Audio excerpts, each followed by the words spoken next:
रामराम मंडळी. तर चिकनचा झणझणीत असा रस्सा तयार झालेला आहे आणि त्यावर तेलाचा मस्त असा कट आलेला आहे. चिकन पण एकदम मस्त शिजला आहे. आम्ही सर्वांनी हा झणझणीत रस्सा टेस्ट करायला घेतलेला आहे. फायनली आपण चिकन बिर्याणी बनवायला घेत आहोत.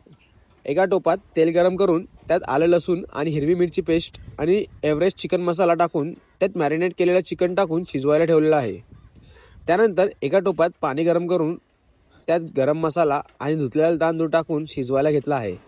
भात शिजून झाल्यावर एका टोपात शिजलेला भात, त्यावर सुकं चिकन आणि मग त्यावर अजून एक भाताची लेअर आणि त्यावर तूप टाकलं आणि त्यानंतर भाजलेला कांदा, कोथिंबीर आणि थोडं कलर टाकून त्यावर एका डब्यात गरम कोळसा ठेवून पिठाची कणिक टोपाला लावली, बाहेर वाफ जायला नको म्हणून.